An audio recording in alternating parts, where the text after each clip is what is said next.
Hi, Brian from Sipkens Nurseries here, and it is Japanese beetle time of year.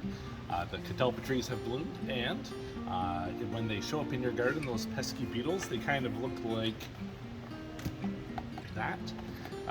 If they start eating your roses and your cherries and your Rose of Sharons, there's two solutions for you.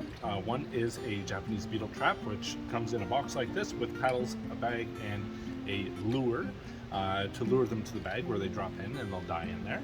Or you can use another product called Beetle Max, which is a bacteria you can spray onto your plants that are being eaten.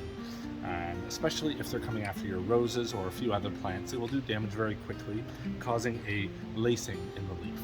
And so stop on in when you see the trouble in your garden and get yourself a couple of solutions for Japanese beetles.